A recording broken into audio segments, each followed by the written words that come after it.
The park was quiet that late afternoon, with only the rustling leaves and distant laughter of children disturbing the stillness. A cold breeze drifted through the nearly bare trees, carrying the scent of damp earth and memories long buried. On a wooden bench near the duck pond sat a man, alone, silent, and still. His overcoat was neatly buttoned, and beside him sat a leather briefcase no one had touched all day. He stared blankly at the water, lost in thoughts that had haunted him for years. Alexander Rhodes wasn't just anyone. He was a self-made millionaire, the CEO of a major tech company, a man whose name inspired both admiration and fear in boardrooms. But today, he wasn't a CEO. He wasn't a leader or a strategist. He was just a man who had once loved and lost everything that made life feel real. 2 years ago, his wife Natalie had taken her final breath in a hospital room that smelled too clean and felt too empty. Since then, Alexander's days had been filled with contracts and spreadsheets, but his nights had been silent. Like this bench, like this moment. He didn't hear her footsteps at first, tiny, hesitant, almost as if she were afraid of disturbing the world. "Excuse me, sir." Alexander looked up slowly, his tired eyes meeting a pair of bright yet weary ones. Standing beside him was a little girl, no older than 6 or 7, bundled in a pink jacket that seemed too big for her. Her cheeks were pale, and her lips dry. A soft knit beanie covered her head, but even from the way it sat, it was clear there was no hair underneath. "Can I sit here?" she asked, pointing with her mittened hand at the other side of the bench. He blinked. "Yes, of course." She climbed up and sat beside him, swinging her legs slightly. She didn't look at him, just watched the ducks paddling across the pond. A comfortable silence formed between them. "I like the ducks," she said after a moment. "They don't worry about anything. They just float." Alexander glanced at her. There was something gentle and old in her voice, far older than her years. "I used to come here before I got sick," she added casually. He turned slightly. "Sick?" She nodded, as if it were the most normal thing in the world. "I have leukemia. That's why my hair's gone. But I don't mind much. Mommy says I'm beautiful either way." He couldn't respond at first. He stared at her, this small child who spoke about illness with such clarity, such bravery. "I'm sorry," he said finally. She shrugged. "It's okay. I had a good day today, so Mommy said I could come outside. We don't always get to. The hospital is boring." "Where is your mom?" he asked gently. She pointed toward a bench under a willow tree, where a woman sat talking quietly on the phone, her eyes flicking back toward them every so often. "She gets scared a lot," the girl said, her tone softer now. "But I tell her it's going to be okay. Even if it's not, because she tries to smile when I say that." Alexander felt something shift in his chest. Her words, so innocent, so full of love, cut through the ice that had hardened around his heart.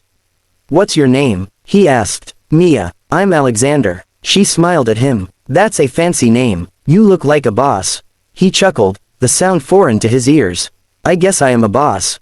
Can I call you Mr. Boss?" The way she said it, playful and bright, made him laugh again, more freely this time. "You may." She nodded, content. "Mr. Boss, if you were a duck, what would you name yourself?" The question was so unexpected he nearly choked on his breath. "I have no idea. I think you'd be Sir Quack-a-lot," she said with a giggle. "Because you look too serious. Ducks need to be silly sometimes." "I'll try to remember that," he said, smiling for real now. They sat for a while longer, talking about silly duck names and how hospital food was gross but kinda okay. For the first time in a long time, Alexander felt lighter.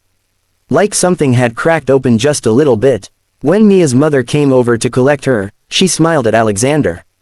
"Thank you," she said simply. She doesn't talk to many people. Alexander watched as Mia waved goodbye, walking away with a spring in her step despite the fatigue in her frame.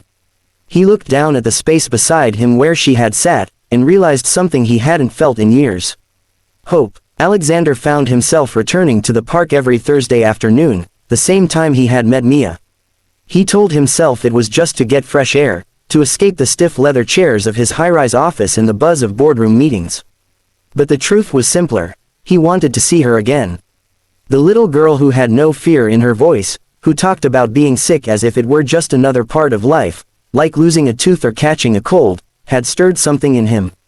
Each week, she was there waiting with a smile, her tiny body wrapped in layers against the wind, a knit cap always perched on her head. And each week, their bond grew stronger. She called him Mr. Boss now with such comfort that it felt like a name he'd always had. He brought her a pink thermos filled with hot cocoa on cold days, and small things he thought she'd like, colored pencils, a sketchbook, a storybook with shiny pages. He discovered that she loved stories. She made him read to her sometimes, mostly about animals or princesses who were more warrior than damsel. One time she interrupted him mid-story to say, "You have a good voice, Mr.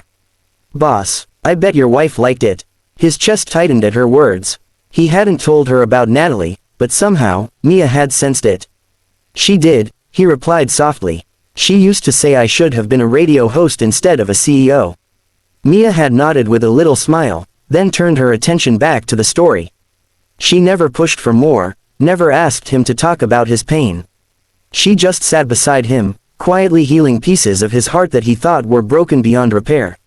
One afternoon, while Mia napped on the bench with her head resting gently on his coat, her mother walked over. Rachel looked tired but grateful. She stood silently for a moment before sitting on the edge of the bench beside them. "She hasn't slept outside in weeks," Rachel said softly, brushing a strand of Mia's wig out of her face. "The treatments make her weak, and she usually doesn't want to leave the hospital. But lately, all she talks about is you."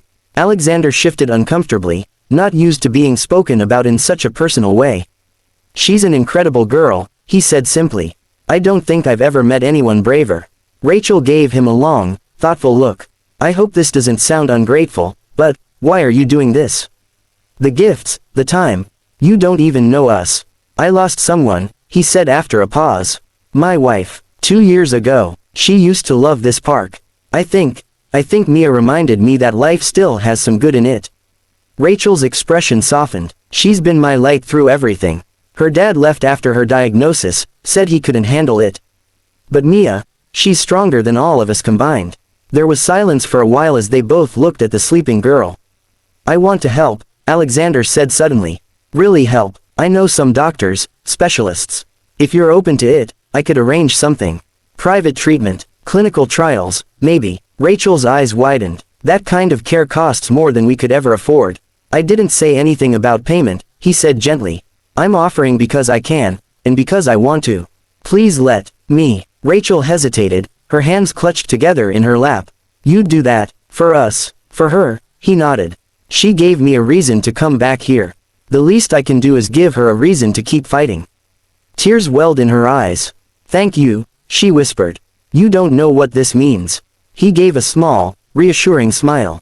"I think I do." When Mia woke up and stretched, rubbing her eyes like a sleepy kitten, she looked up at both of them.